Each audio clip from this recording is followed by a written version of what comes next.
former Prime Minister of Lithuania, and so on, but also very much involved being here in European Parliament into issues related with Ukraine. I am a member of European Parliament delegation for relations with Ukraine. Also, I am chairing European Parliament delegation to Euronest Parliamentary Assembly. Euronest, if you know, this is the Parliamentary Assembly of all the countries which we call Eastern Partnership countries, where Ukraine, of course, is playing a very important role. And besides that, of course, there are a lot of different, what we can call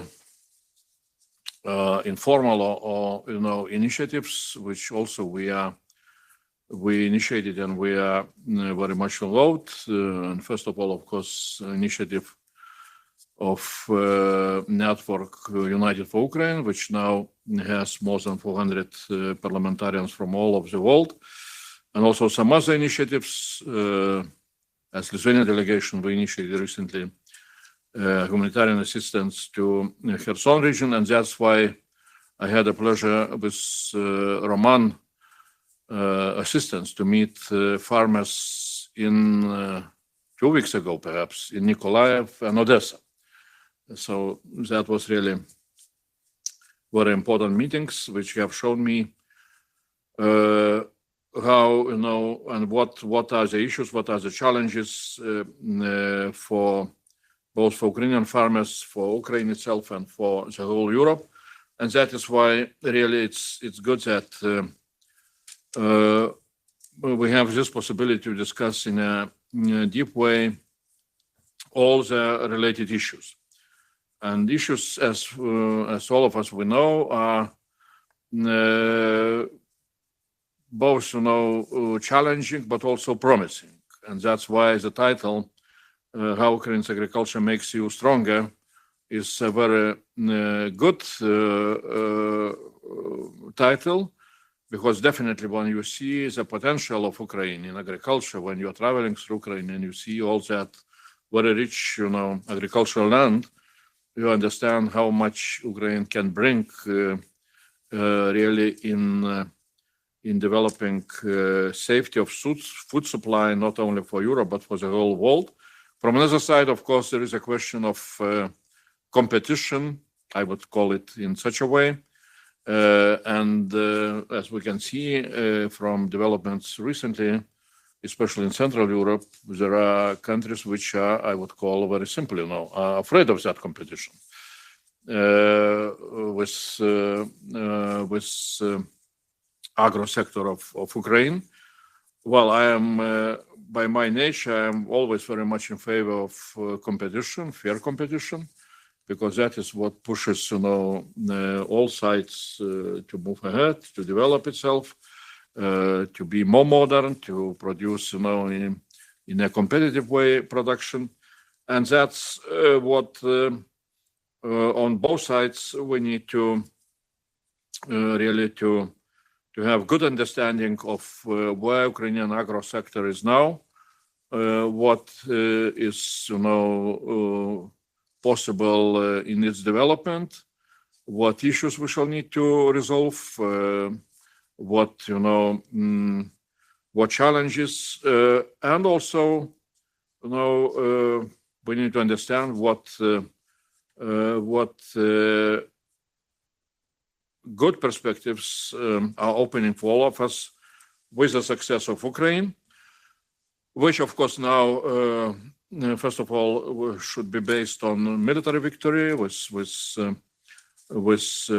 all the Western assistance, but then with reconstruction and especially with integration towards EU, that success definitely will come. So thanks a lot again for organizing this event together with us. And in our agenda, we now are moving to keynote speakers who will more deeply will go into all the issues related with this topic. And first of all, I would like to invite Bogdan Kostecki, Barba Invest. Ukrainian agricultural sector state of play. That is the title of the topic. So please, Bogdan. Thank you. You hear me well? Good. Well, with the state of play topic, this is so wide. I think that my target here is to, first of all, I will present myself. I've spent more than 20 years working for multinational corporations in top commercial roles, in analytics and trading. And now we've changed the side of barricades. We are now serving Ukrainian producers with intelligence, which was earlier available mostly to multinational corporations.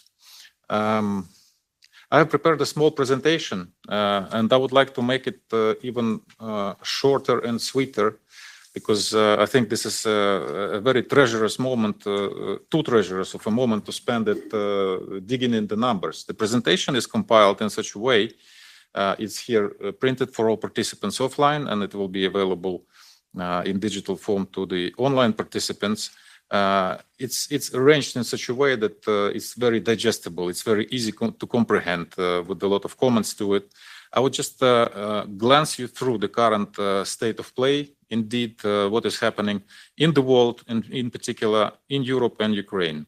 Also in the context of latest constraints between the East EU 5 countries and the disputes in regards to the isolation of Ukrainian flow in order to avoid overfilling the East EU market with cheap grain. So let's start with the food grain, the wheat. As you can see on this slide, the world production is actually now behind the consumption, and we have had over the last 4 years -5, -8, -7 million tons of balance. And this is, of course, concerning major importing countries. In particular, they are becoming more dependent on Russian flow, and Russia is taking over the destination markets which used to be supplied by Ukraine. Next slide, please, Roman. Here on the world exports and the ratio of stocks to world consumption, you can see that if you ignore the Chinese stocks, which are only available to China, you see that the dynamics of this graph is changing rather badly. On the right side of the slide, you can see that the stocks to use ratio is getting more and more critical, and import dependency of the countries is increasing. Next slide, please, Roman. Let's have a little bit deeper glance at the EU current export-import balance for what information we found available for this moment. I would like to focus here on those particular 5 East EU countries: Poland, Hungary, Slovakia, Romania, and Bulgaria. And essence of this slide is that although I'm very pro-Ukrainian farmer, but we all have to admit that all of the named countries, they're actually producing surplus of corn and surplus of wheat. And their production is able to cover between 116%, like Slovakia, for example, for corn, up to 236% of corn production in Bulgaria. Bulgaria is actually producing almost 2.4-fold of their need. And the essential message here, the bottom line here, is that Bulgaria does not need Ukrainian grain for sure. If you look at the soft wheat, also the same picture here. Bulgaria is almost 500% self-sufficient. The rest of the countries are between 136% and 218% self-sufficient. This draws us to a very simple conclusion. Ukraine needs outlets through the deep sea ports. Without that, we will either have the constant tension between the East EU countries, which will be suffering from competition from cheap Ukrainian inflow of grain, or also we will be saturating their FOB bases in their ports.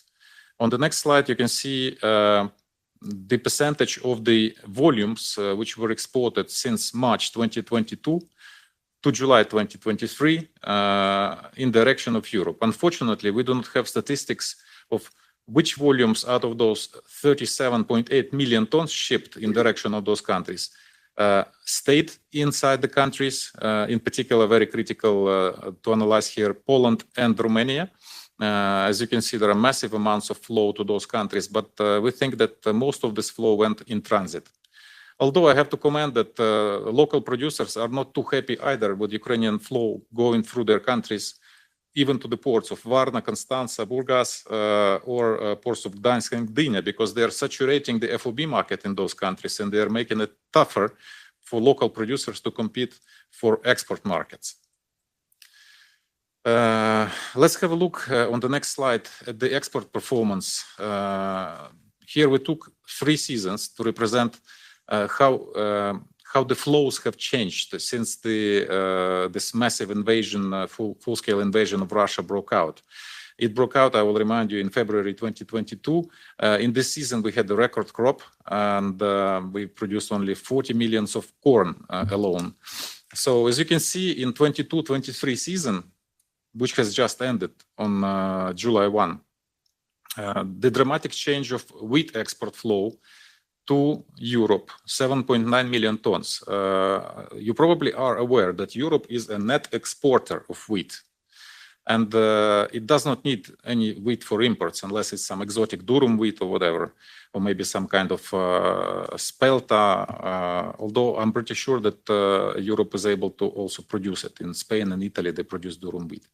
So 7.9 million tons of wheat went, in contrast to the previous years, to Europe, and most of it went in transit. Some of it has depressed the local markets in East EU countries. If you look at corn, Europe is traditional net importer of corn, but also we can see here that in 22-23 there was a massive increase of imports of corn from Ukraine to Europe, from 10.4 up to 17.5 million tons. This was the season when Europe has suffered a drought and there was a decrease of corn production. So there was a bigger need of corn. And also, if you look at the sun oil, you can tell that sunflower seed oil is actually needed. Traditionally, it used to be imported between 1.5 and 2 million tons. And the current season, which has just ended, the total inputs were 2.3 million tons of sunflower oil. Let's have a look at the next current state of logistics after attacks on UAE ports. I will just recapture it for you. I'm sure that you've seen and you keep on seeing it regularly in the news that we have nearly daily attacks at the ports of Danube Hub, as we call it, which is Reni, Ismail, and Kilia ports. Those ports are located along the border with Romania. And since Russia exited the grain deal and the grain corridor was closed, Russians have almost immediately began to regularly attack with drones and ballistics and hypersonic missiles our export infrastructure. Just recently, overnight, between Saturday and Sunday, there has been 2 Onyx rockets, which is hypersonic rockets, very, very difficult to intercept, even with Patriot systems, because they fly like 10-15 meters over the sea surface, and they develop speed over 3,000 kilometers an hour. One of those rockets has landed into the grain warehouse in the deep port of Chornomorsk, where Ukraine is struggling to launch the independent grain corridor, as we call it, humanitarian corridor, which is moving along the waters of our friendly countries, NATO members, Bulgaria, Romania, and Turkey. They are also constantly targeting the bridges, 2 transit bridges to river ports. If to assume that they will manage to collapse those bridges, they will succeed to completely isolate the flow of goods to those 3 Danube hub ports of Reni, Ismail, and Kilia.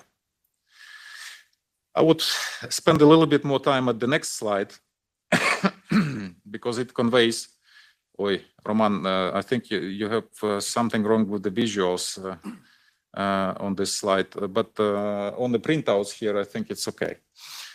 So the big darker blue color is the volume which was exported through the deep ports. You can see here how crucial the deep port traffic is for Ukraine. If you summarize all of those dark blue columns, you will arrive at approximately 32.5 million tons of grains, which was shipped thanks to cooperation with United Nations and Turkey in those grain corridor agreement. And without the deep ports flow, we will be very much struggling to achieve our export task, which is again this year, we have to ship out more than 50 million tons of grains and oilseeds, oils and meals. So the essential conclusion here, and also referring to the previous slides of how saturated the markets of East EU5 countries with their own production, and they're actually surplus countries, I think it's a very clear-cut conclusion that Ukraine needs to do best to renew the independent flow of grains and oilseeds from the deep ports, as it is actually prescribed by international law, and to step away from the situation when Russia is trying to play muscles as if the Black Sea was their internal lake. The next slide is actually immersing a little bit deeper into how tough it is become to for Ukrainian producers. It just runs the scenario of calculation. We take the destination price of $256 for milling wheat, and we compare the pre-invasion scenario when the freight costed $16 per ton, and it still costs about $16 per ton from port of Constanta, which is basically next door to the deep ports of Odessa. Currently, our exporters have to calculate $40 per ton. It used to be, due to absence of the military risks, $10 per ton fobbing rate in the port to transship from the rail car to the board of the vessel. Now you have to pay $27 per ton. And this high price is, of course, because of the risks. And the freight is high because of the military risk and the costly insurance. Luckily, we still have, at least we have this insurance. So as a result, in the pre-invasion scenario, our producers would have been getting $230 delivered to the port value. Now they are not even getting $190 per ton. Also, the companies, commercial companies who take the risk of delivering and transshipping the grain, chartering the vessel, taking the risk of losing the cargo, as you've seen probably in the Ismail and Danube hub, a lot of warehouse destroyed, the grain is totally burnt and demolished. You now even have to spend money to utilize it. So additional margin of the participants in chain is also between $10 and $15 additional. So our producers are losing more than a quarter of the value of their grain just because of this military situation and the war risks. Let's have a look at the strategic transformation of how the production in Ukraine is changing lately. Partially for the reason of lost lands, as you will see on the next slides, how much land in Ukraine is getting polluted and how much of it is mined, how much of it is going to be, we will have to keep it in the wilderness scenario because it will have to be demined and depoisoned from all the consequences of military withstanding. Come back to the previous slide, please, Roman. You can see that the wheat, barley, corn, the cheap grains relatively to oilseeds, the areas have been shrinking, rather dramatically shrinking. If you take, for example, 2021 planted area of wheat, 7 million hectares, in 2023, the estimate is 4.5 million hectares. It's rather dramatic. It's almost 3 million hectare decrease. Same goes for barley, from 2.5 down to 1.4. Same goes for corn, from 5.5 down to 4. The increase of soybean, rapeseed, and sunflower areas in million hectares is, okay, for 22-23 sunflower is the same, 5.3 million hectares. But so with planting more soybeans and rapeseeds, the producers are actually trying to avoid bankrupting. Because oilseeds are at least allowing them to break even in some limited areas and number of cases. It is profitable. So essentially, Ukraine is already forcefully transforming the production structure. But I think as we continue discussing, Roman, you can switch to annex, and we will just briefly glance through the annex. You will be able to look for yourself how EU27 wheat production was changing. The next slide is showing you general consequences of the war for the environment. and the general dynamics of wheat production in the war. And the last slide is Ukraine projected share of world export in 23-24 and how it was changing per culture, per commodity, and per ranking system on the world top exporters since 2017 through 2023. I think that some of the discussion here will be dedicated to brainstorming around how Ukraine can transform to indeed enrich EU and make EU stronger in respect of the type of cultures which are produced in Ukraine, the depth of processing of this or the other culture. You know, you can export corn, but you can also produce corn oil. You can also produce corn starch. You can produce lecithin from sunflower oil and sunflower seeds. There are many things which can be done. Right now, Ukraine is exporting approximately $22 billion worth of agrarian products. But going into deeper processing and creating additional value will definitely be able to boost the net revenue and to contribute much more dramatically in gross domestic product of Ukraine. So, yeah, and to summarize how Ukraine is making EU stronger by not just begging for money, but we can also make money. And because we are very gifted with hardworking people and very rich soil, otherwise we don't have to invent the bicycle. The technologies are there for deeper processing. I will just give you one example before I finish my presentation. Alfalfa, which is the rich protein grass. You can plant it and cultivate it one plant for 4 years. Cutting the hay, which is containing a lot of high protein, and Saudi Arabia alone is importing more than 1.2 million tons of this hay, alfalfa hay. Ukraine was exporting before war 25,000-30,000 tons of hay, alfalfa hay, and this is a huge potential only in this particular niche. Otherwise, I'm open for questions, or maybe somebody else will take over. Well, thanks a lot, really, for very comprehensive explanation. What is the situation? I don't know. We did not arrange with Roman how we are proceeding. You know, usually during those webinars, we're saying to everybody that they should write the question, into chat, and then here will be time for questions and answers, and you will answer. Maybe that is how we can organize. It will be a live discussion. When? It's then. Okay, good. So now we are really thanking Bogdan for brilliant presentation. You are welcome, very welcome. Yeah, so Q&A session will be. And now, we are moving to next presentation by Mr. Stoyan Chukanov from Bulgaria, who is representing here ECOSOC and ECOSOC Committee on Agriculture, Environment, and everything else. Rural area. Okay, good. So, Mr. Stoyan, please, floor is yours. Okay, can you hear me? Thanks a lot. Thanks, Chairman. Thanks also to Bogdan for the comprehensive presentation. Well, I'm a member of the EEC, European Economic and Social Committee, and in this position, I'm here to participate in your debate.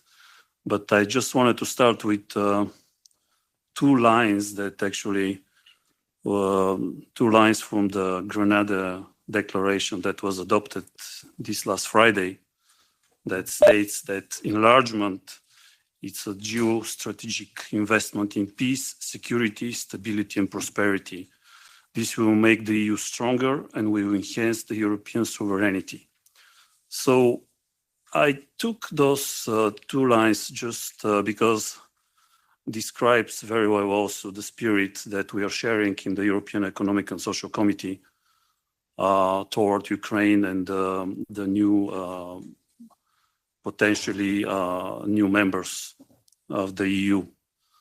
And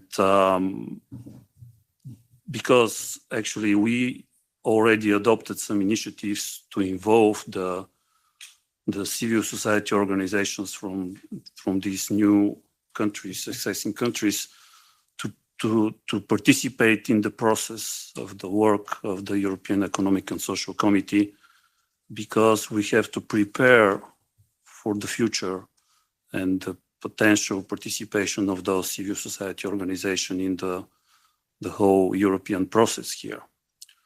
Why I'm saying all this is because we are not, we are representing the three groups of the society: the employers, the employees, the trade unions, and the civil society organization. So each one of us is actually sharing the vision of their own organization.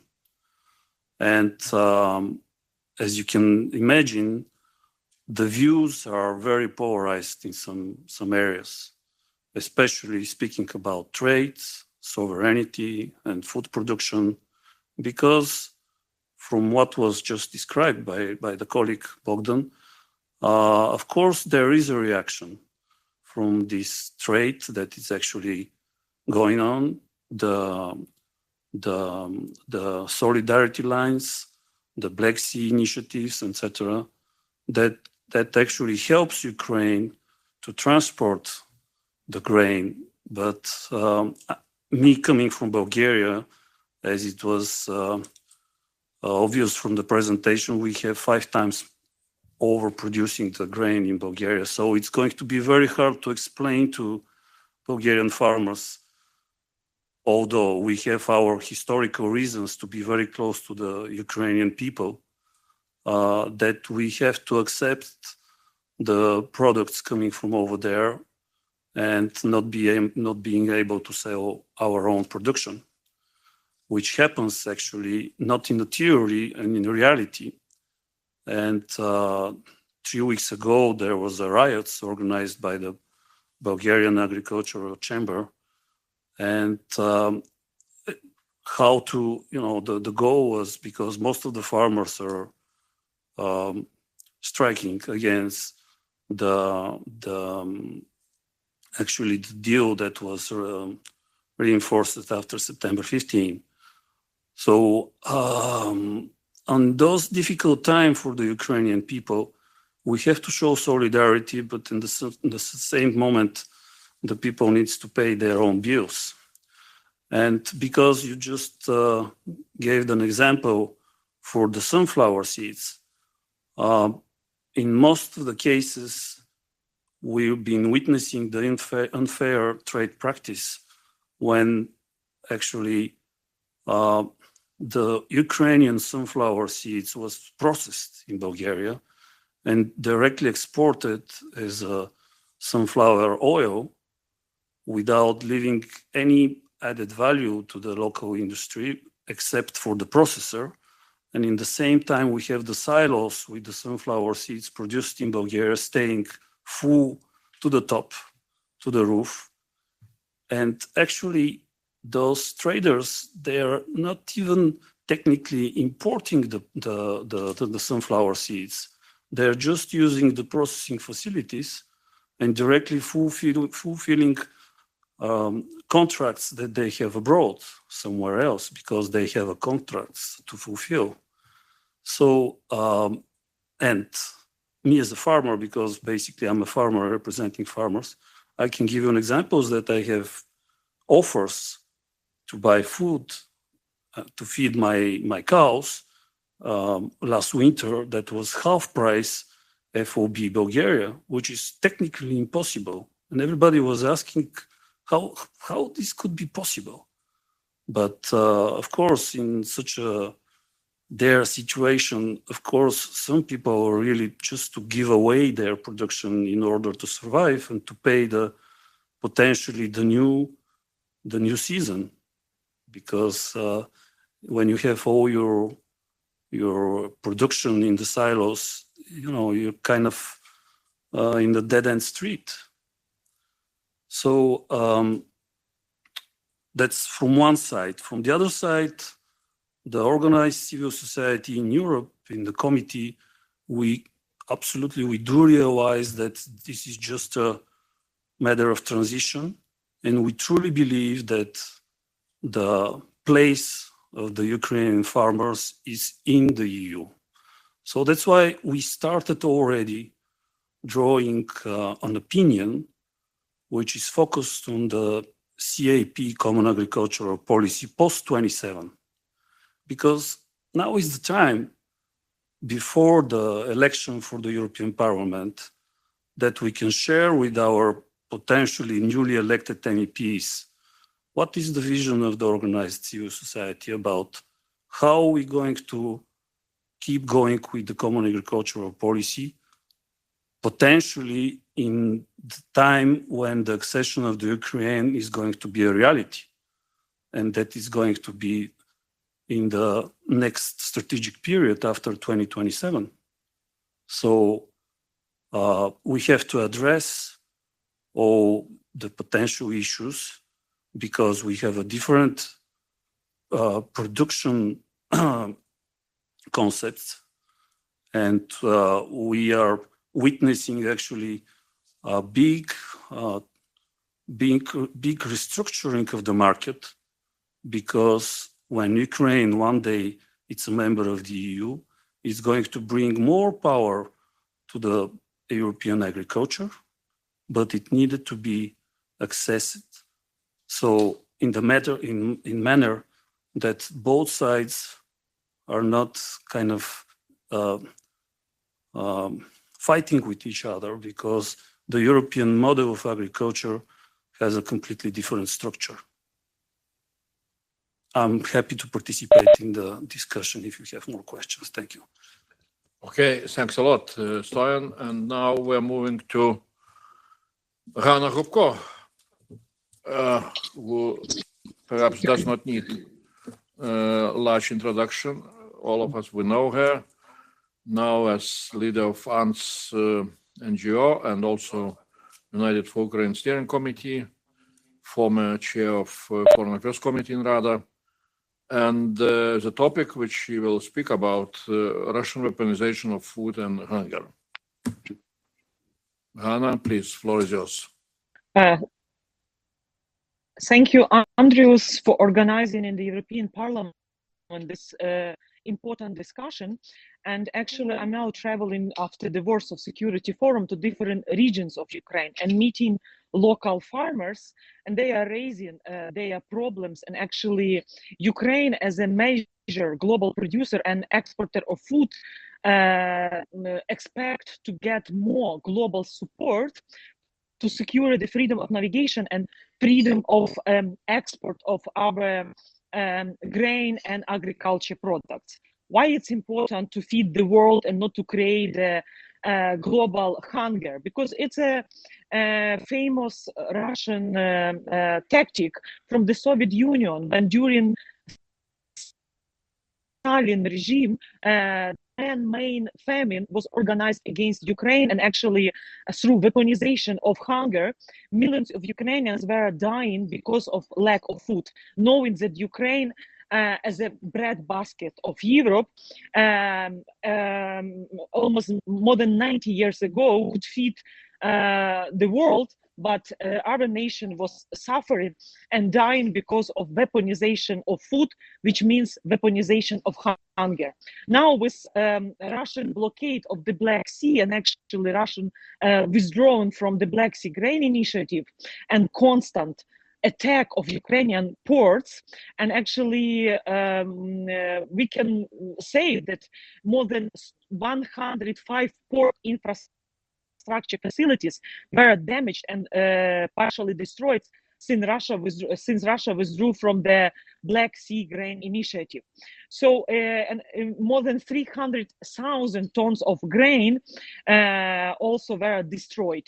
So millions of people could get this grain, but due to the Russian constant missile attacks, it's destroyed and create a hunger problem. So weaponization of food, weaponization of hunger, nothing changed from Soviet Union to current Russia. This is why tougher sanctions against Russia are needed, and no following of the trap proposed by some other partners to withdraw sanction and swift lifting from Rossельhozbank, chaired by the son of Patrushev.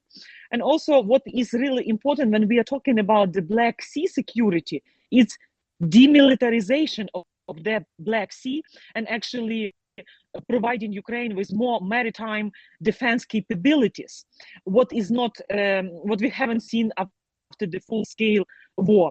And unfortunately, there is the lack of political will in the EU, in NATO countries, and at the UN General Assembly to help Ukraine to find solid long-term solution with the demilitarization of the Black Sea. And I think this is crucial, and I'm thankful personally to Andrius Kubilius and those members of European Parliament who recently visited Mykolaiv, Kherson cities, because to visit just Kiev, it's not enough. You have to see, especially in Odessa, what Russia have been destroyed, and actually in Kherson, what type of anti-air and anti-defense system Ukrainians are crucially needed to defend and protect critical infrastructure, energy infrastructure, port facilities, which is really important, because one of the idea of Russia is by the blockade not to create a global hunger threat, but also to kick Ukraine as a competitor out from the global markets, from Africa and Asia and other continents. So I think it's really when we are talking and organizing this discussion, and especially we do hope that during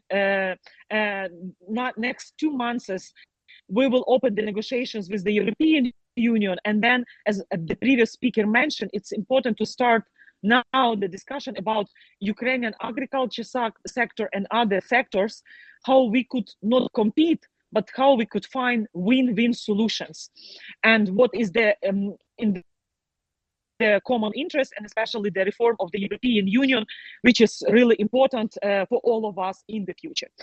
So my key messages that Ukraine as a bread basket of the world requires political will for demilitarization of the Black Sea, for more anti-air defense system and maritime defense capabilities to guarantee that we could export all our grain, and our farmers, of course, facing a lot of problems. Russia is stealing their grain. Russia is keep mining territories. So demining is also one of the key issue for the future, when we need more global efforts and of course financial resources. But with the political will, opening negotiations with the EU and seeking for a solid solution, I think we could overcome. But the key is victory strategy, and how to reach sustainable peace, and how to punish the aggressor, because the unpunished evil from Soviet time for the genocide against Ukrainians during Holodomor. So this is why I'm thankful to those nations who already recognize Russian aggression against Ukraine, Russian war crimes, crimes against humanity as a genocide.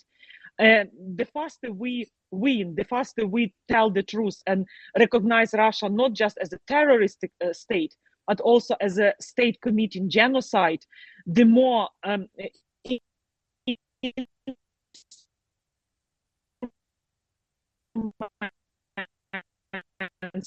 of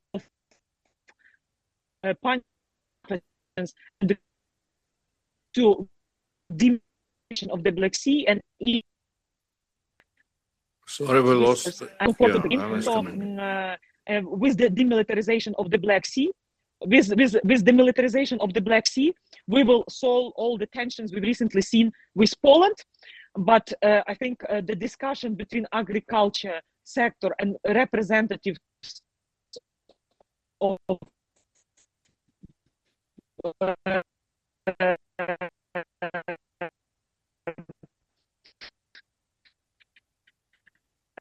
Anna, we have problems with connection.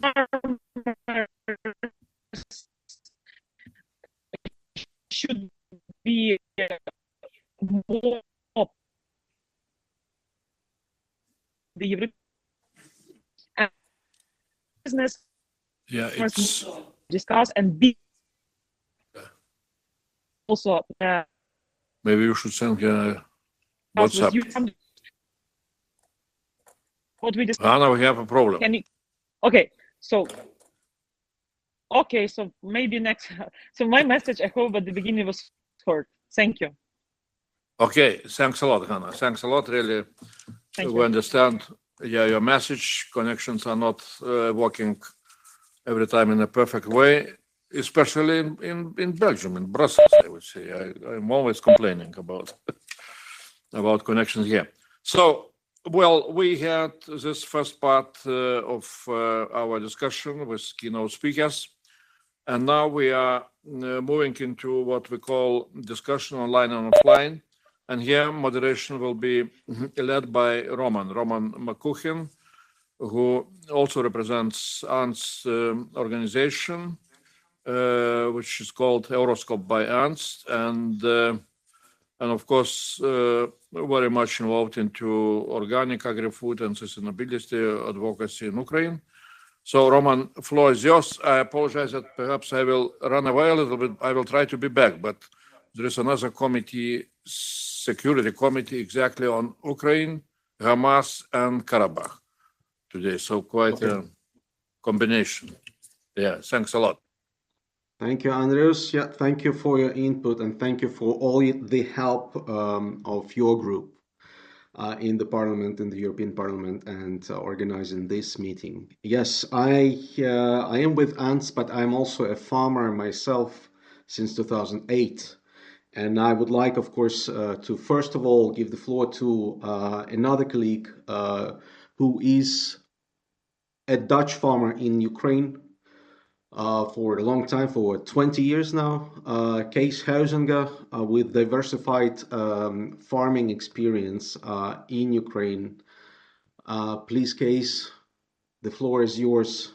What is your opinion on how we can go ahead and not only contribute as Ukraine to the European Union, but you see much better from the experience of a European yourself, of a Dutch farmer working in Ukraine. You see all pluses and minuses, all cons and pros of how we can establish a win-win situation with Ukraine joining the European Union. Please. Yeah, thank you, Roman, for inviting. Thank you for having me. I'm actually in Ukraine at the moment. Well, I've been farming here, as Roman said, for more than 20 years. We have a big farm, there's 15,000 hectares, but we are also diversified. So besides the normal arable crops, we have 2,200 dairy cows, we have pigs, and we have 400 hectares of vegetables. And we are losing money on our grain production, but because of our diversification, we are still able to survive. But it is very hard for Ukrainian farmers now to survive, especially if you only grow grains. And if this whole situation is going to last longer, we will lose farmers on the go. You know, some farmers have more reserves, so they will last longer, but other farmers they are lacking the reserves, and they can't cope anymore. And I think this especially accounts for farmers who are further away from Poland or from the Danube rivers, for example in Chernihiv or Sumy, Kharkiv Oblast in the northeast of Ukraine. Their transportation distance to the export markets is much bigger, so the transportation costs are higher, and with these low grain prices, that's going to be disastrous for them. And then, as an example, for our farm, we are in the middle of Ukraine, halfway Kiev in Odessa. We have to pay between $50 and $70 per ton of grain and oilseeds more on transportation through the world market in comparison to when we would have been able to export through Odessa. Now we have to go to the Danube River and then load into barges. These barges have to go to Constanza. There they have to be overloaded into big grain ships, and that ends up around $50 to $70. We produce like 80,000 tons per year, so that's somewhere between around $5 million we are losing as one company. And last year it was about the same amount of money. So if you extrapolate this to the whole of Ukraine, I calculated it roughly, but it will be $10-12 billion which Ukrainian farmers are losing because of this additional transportation cost. So as previous speakers have said, the Black Sea is the most important and essential for Ukrainian farmers. We have to export our grain to the world market and not to Europe. I can completely confirm this.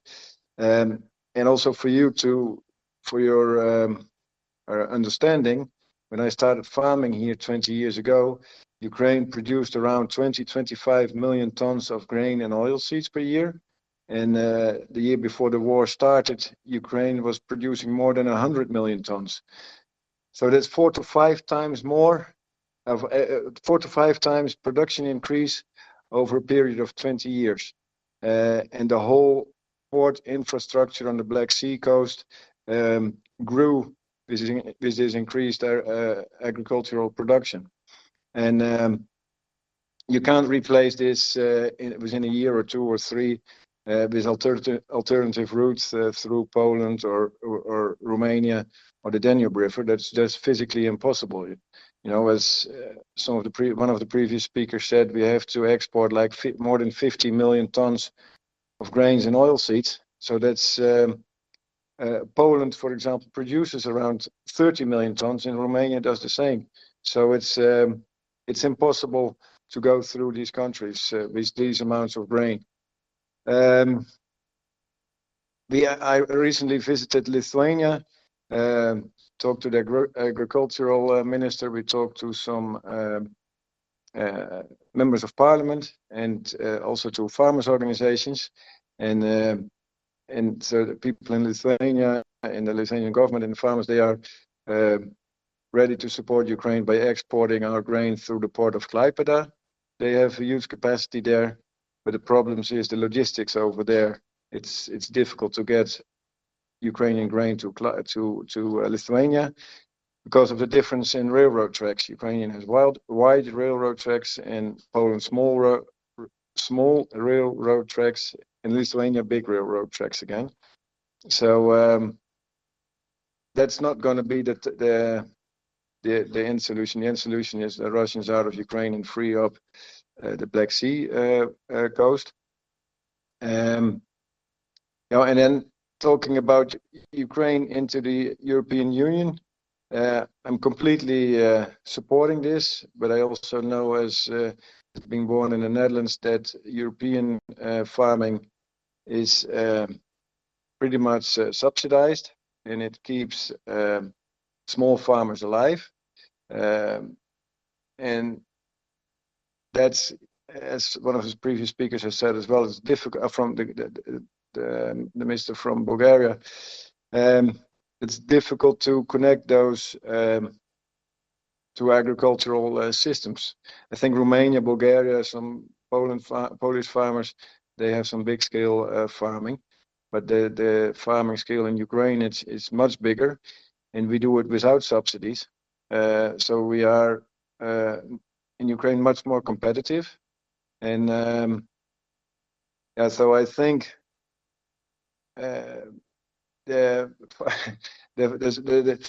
and it's probably a big discussion, and it's easy to talk about it from the side, but European Union has to change its farming subsidy programs. But that's probably a long discussion. I don't want to go in there, but because the existing system in Europe is not going to work for Ukraine. So I don't have a solution yet, but I think there's smart enough people here in the room to think of a solution. So thank you. Yeah, Kees, thank you. Well, that's of course a big topic to discuss, and that's why we needed to launch this discussion in the European Parliament, that all voices can be heard. And it is important to talk to farmers directly and with different scales of farmers, so that there is no lobbying of any group of any association, but there is a bigger picture from the point of view of a producer. And in your case, as you mentioned, you are very well diversified to face all different risks.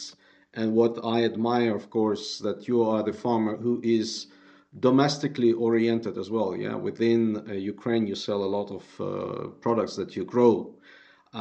And that's a key element for food security. Yeah, domestic food security, number one for the farmers community, as well as the social element that you add. Yeah, and of course, it is much harder. I was in North Ukraine when the war started, just 15 kilometers away from the border. So I spent 40 days under occupation on my farm. And it's a different, of course, situation for farmers in the south, in Mykolaiv region, who have most of their territories mined or one way or another affected by this war. And every farmer shares now I think, same problem of minimized financing, that we do not have access to cheap banking solutions to finance. We lack storage capacities for small farmers. Yeah, it's hard to store their grains or their produce, vegetables. I know in your case you have done a great job of building warehouses before you actually started producing, so that's a smart way in to the market. But for many other smaller producers, especially in the south of Ukraine, it is a big challenge. And also, as Bogdan mentioned already, alfalfa is one of those crops that might give the South Ukrainian farmers a chance of diversifying, ecologizing, yeah, cleaning their lands with a better long-term perennial crop.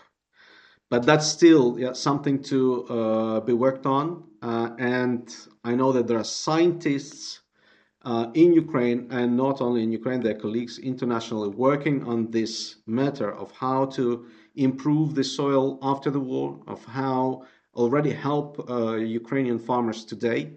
And there was an international conference last week that finished last Thursday, I believe. And Svetlana Sidorenko is here representing this scientific community of Ukraine. Yes, thank you, Case. Thank you very much. And we'll keep, of course, in touch for the further communications. And we'll continue a discussion today with more live questions and answers, more live discussion. Svetlana, please, on the scientific side, what is the input? What is the immediate solution, short-term solution for the farmers that the scientific world has to offer? Please, the floor is yours. Good afternoon, dear colleagues. Thank you for the invitation. Today I will talk very briefly about our initiative, a 5-day international conference, Sustainable Reforestation of Agri-Landscape after Military Actives. At the conference, the scope of the harmful impact of Russian aggression on agriculture landscape was outlined, which, due to its catastrophic impact, has already acquired signs of ecocide. The objectives of the conference were to unite all Ukraine big players in the field of restoration of agriculture landscapes, to discuss and develop joint solution and to promote the networking between Ukraine and international researchers, to support academia in Ukraine. The principle of nothing about Ukraine without Ukraine should be taken. The conference also emphasized the discussion of approaches and tools for the sustainable restoration of the landscape, of course taking into account the factors of military influence. because the large-scale invasion of Russian troops led to the degradation of agriculture landscapes on 30% of Ukraine's arable land. The main damage of the ecosystem includes contamination of soil and water with heavy metals, soil compaction, mixing and rotation of soil layers, formation of craters, increased erosion and desertification, damage to soil life, regional fauna. It should also note that during the war, the systems of windbreaks faced a catastrophic impact. Thousands of hectares of them were directly and indirectly affected. This system was created to mitigate the negative effect of climatic conditions on agricultural landscapes. However, today part of these plantations are used as fortifications and camouflage for military purposes and the placement of fortifications. Our studies indicate the needs to create and restoration 1,000 more hectares of shelter belts to protect the soil in this part of Ukraine. Considering this impact of the war will be a huge issue for decades, especially in the context of soil restoration and the shelter belt system restoration. In the nutshell, according to the results of the conference, it was decided to use scientific and practical ecological focused approaches with the following steps. 1 steps: use of agroforestry system, integration, cultivation of bioenergy crops. Also, there is a need for assessment, monitoring, and restoration of the damaged windbreak system. 2 steps: the use of microbial biological preparations for accelerated bioremediation for the transition to regenerative and carbon agriculture, as well as for increasing the environmental sustainability of the region. And 3, the importance of scientific research and scientific approaches to damining, conservation and restoration. 3rd, reforestation. The implementation of this decision, which corresponded to the main strategies of the EU, is important not only for the perspectives for European integration of Ukraine, but also for the composition of the harmful impact of military action on the environment. Thank you for attention. Thank you very much, Svetlana. And I would like just to follow up on this right away, that indeed we have been discussing from the start of this war how actually the agricultural land that's being affected can be restored. But in many cases, and we discussed that in the conference, that there are some territories that will remain for many years uncultivated and completely closed even to human access, like it happened in the World War I with the Zone Rouge in France. There are many highly contaminated areas, and we're not only talking about the land that is being poisoned, but rivers that stream to Azov Sea and the Black Sea. We talk about the Kakhovka Dam that was a major ecocide by Russia. And now the discussion is also if we need to reconstruct the Kakhovka Dam or not. And the scientific community is very much leaning towards the conservation of that project. So not reconstructing, but using new technologies to provide the water supply to the areas that were otherwise fed with the water from the Kakhovka Dam, and reusing the territory that is now freed from the water for better decarbonization use, and better climate control. One of the positive effects of the rewilding is, of course, the decarbonization.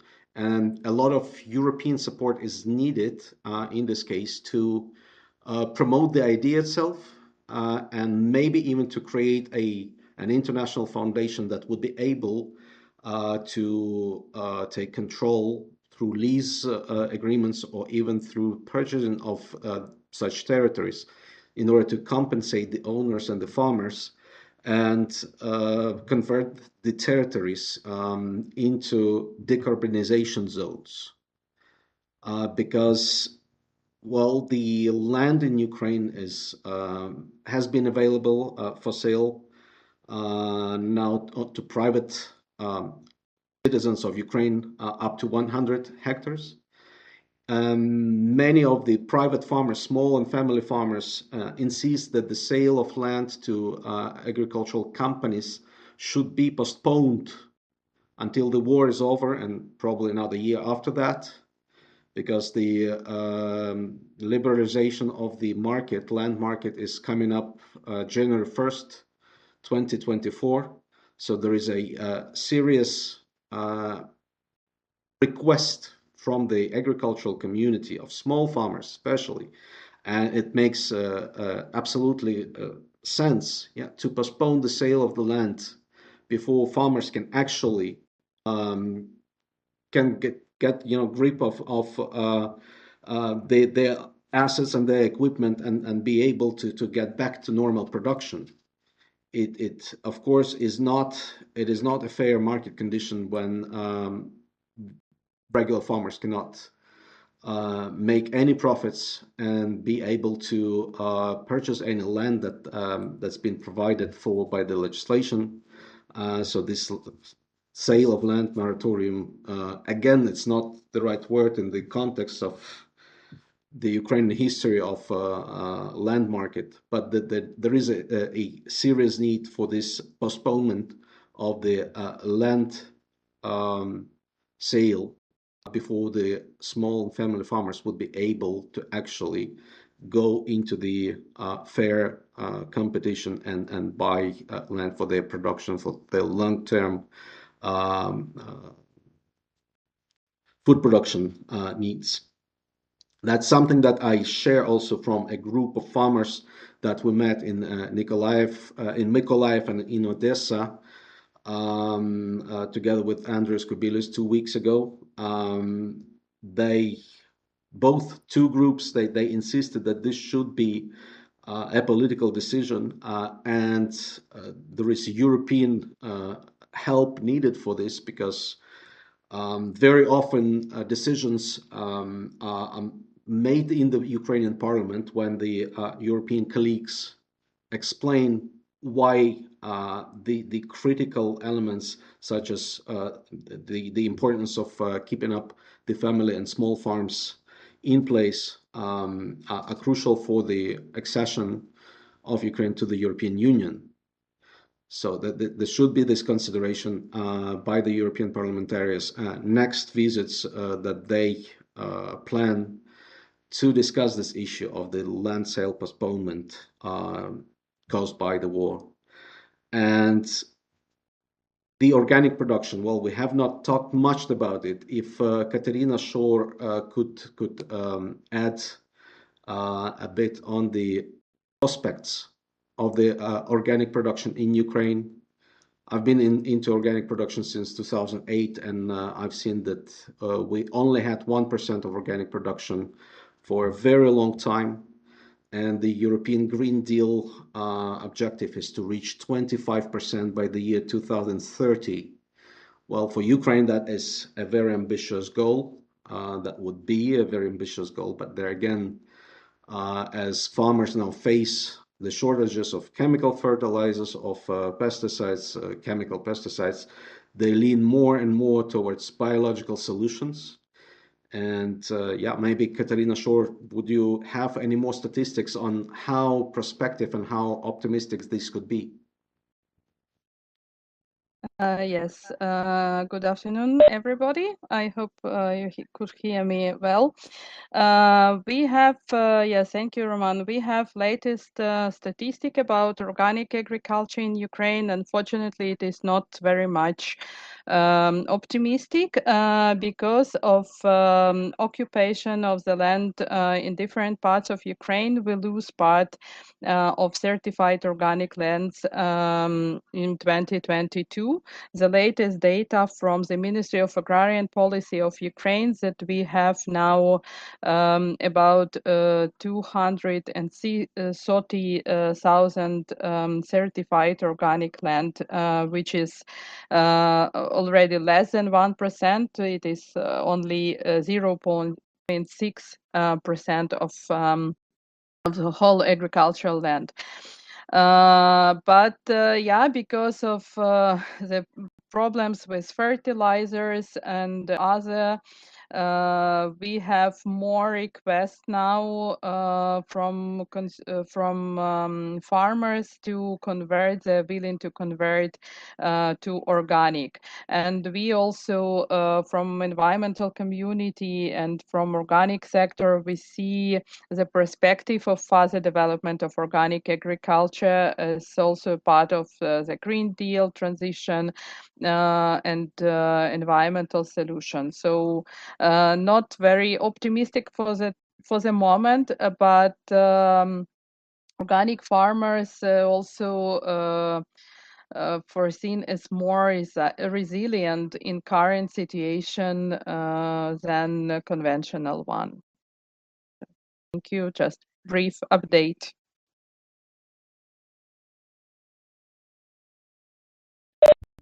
Thank you, Katerina.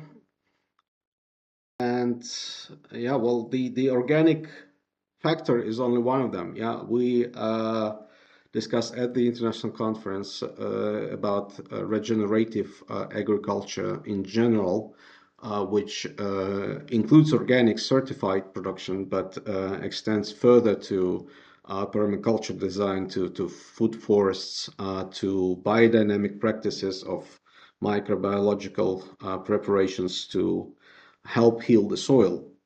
And well, I have to admit that we do have a very serious scientific base of microbiological preparations that have been used extensively, and many of them exported to the European Union countries.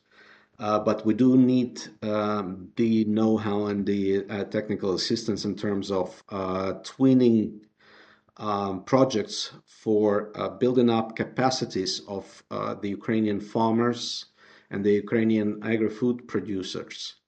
And Eurochambers, well, unfortunately could not confirm to be in today, but I could speak about the project briefly, that before the war was supposed to assist the Zaporizhzhia Oblast farmers and agri-food producers to be more organic food oriented.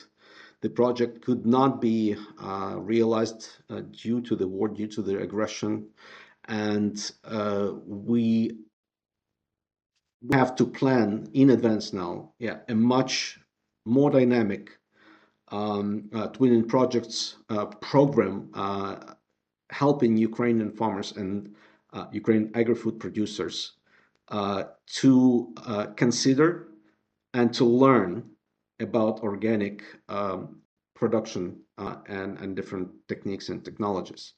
Well, Case, you have, I suggest we now switch to more live discussion, and Case, you've been into Ukraine for over 20 years. What is your perspective as a farmer on organic production in Ukraine? I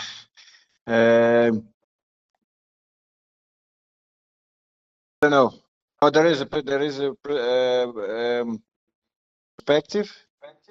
Ukraine has very good soils, but I don't think that pure. But that's my opinion. That pure organic farming is not the solution.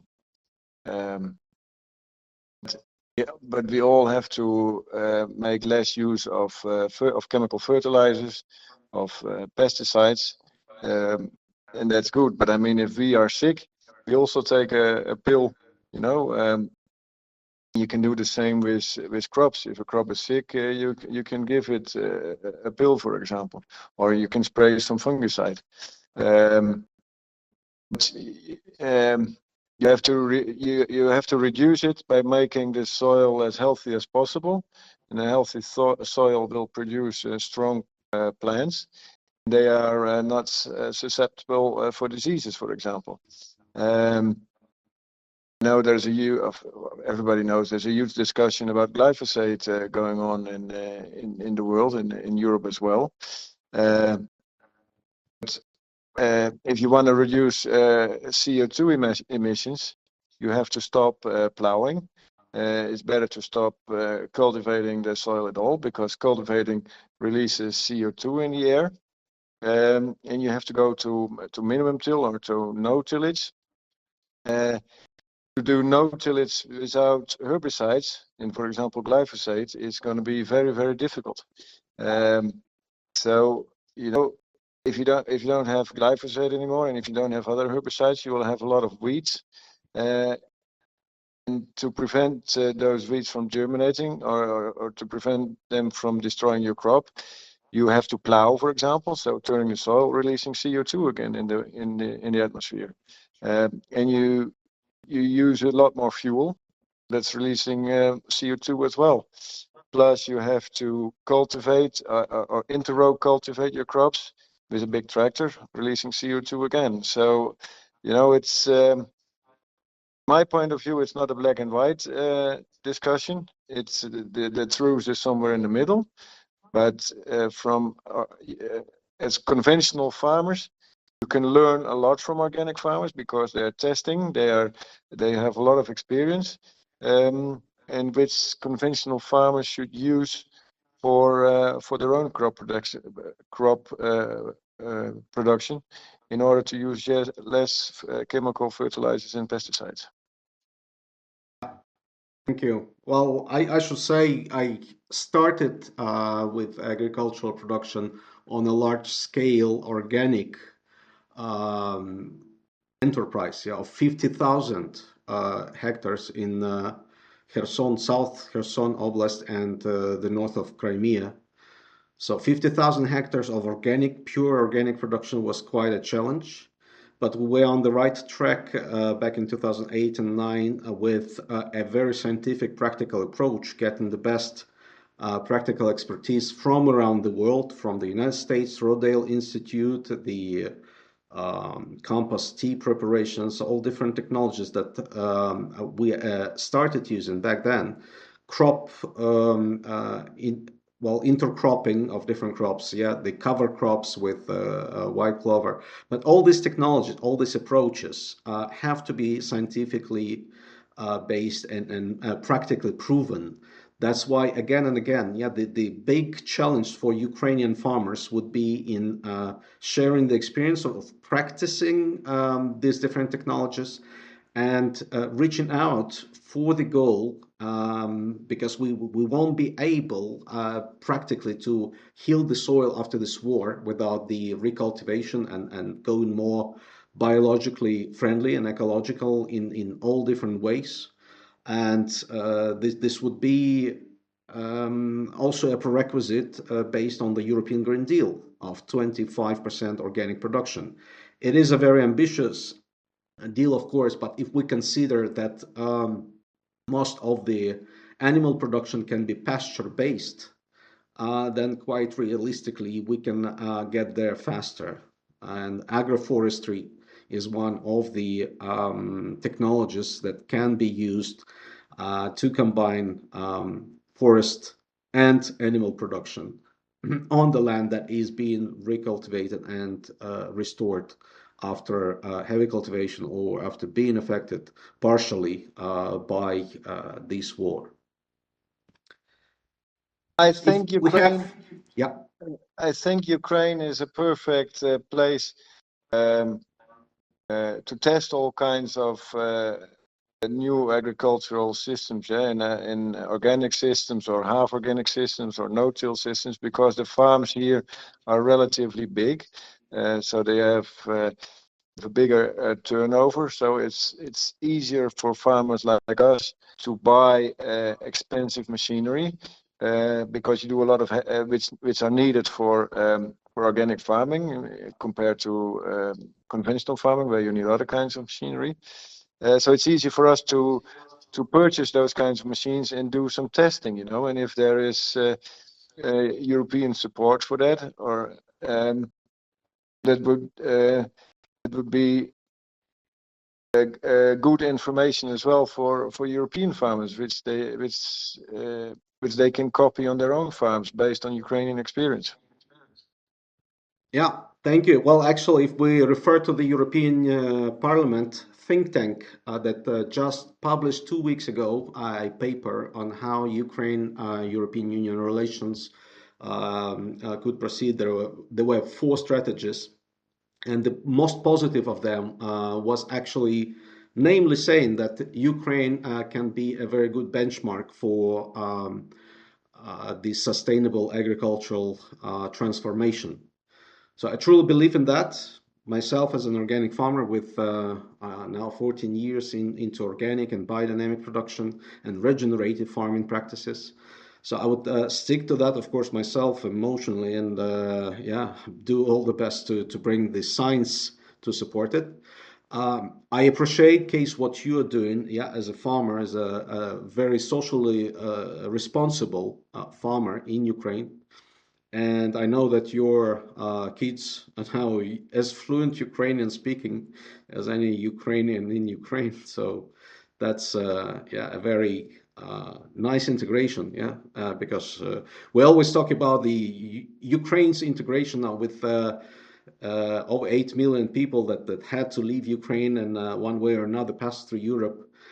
Some of them are getting integrated, but also showing to the European people in place that Ukrainians are hardworking. You've known that for a longer period that you've been a farmer in Ukraine. And this combination of sharing experiences, both sides, would be very essential for finding the right solutions of win-win situations on the path of Ukrainian integration into the European Union. And we will have to continue these discussions on how practically we can achieve this goal and how Ukraine can continue making European Union even stronger. But to summarize, I would like to mention once again what Bogdan Kostetsky said already today, that the only way Ukraine can make the European Union stronger right away, well, as soon as possible, is by ensuring that the Ukrainian seaports, Black Sea ports, are safe. And that is a much faster and smaller investment, because to secure the safety of the Ukrainian infrastructure would require certain military expenses, but they would be far less than any subsidies otherwise required to transport the Ukrainian grain through the territories of the European Union with all the additional emission of the CO2. And even those ports would not be able to still logistically support all the sales, all the trade of the Ukrainian grains. Therefore, the biggest challenge for Ukraine now, and the political will for the European politicians, is to provide a much stronger and sooner support of the military to be able to protect the Ukrainian ports.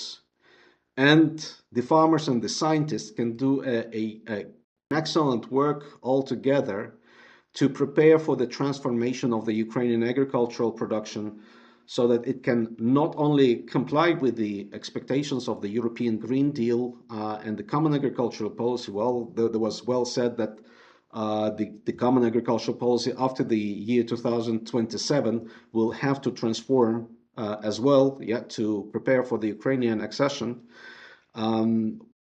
we can do that jointly if the communications are open, if the emotions and the political manipulations are not used in the big rooms in the European Parliament, in the cabinets, in the governments of the European member states, and if the scientists and the farmers from different countries of the European Union can find the proper solutions of making the agri-food production more sustainable and making the European Union a leader in the sustainable food production, but also a leader in global food security.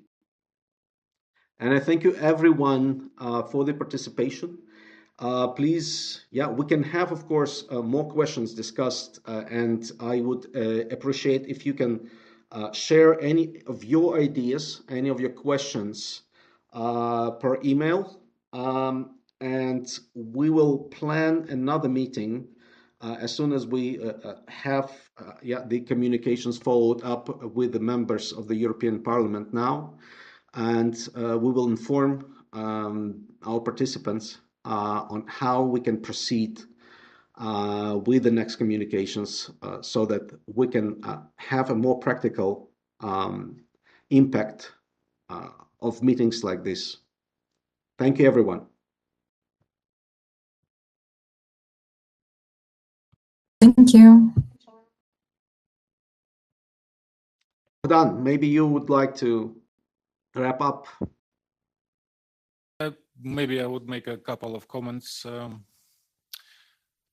Well, first, Ukraine has a huge planted areas still. It's over 25 million hectares of arable land. You cannot plant it with alfalfa. You cannot go organic full blast on such an areas, you know, and that's why Ukraine has gone for economy of scale. That's why we have average farm size 1,500 hectares. In Europe is probably 10, 20, 30 hectares. Correct me if I'm wrong. So it's like an elephant in a small kitchen, you know. That's just to put the bottom line between this mismatch, right? It's never going to be a happy marriage. And the European culture of production, they have historically smaller farm sizes. You cannot really change that, and you really have to subsidize that, because if there was no support for small farm enterprises, they would simply go bankrupt, and this would result in a huge social problem in Europe, right?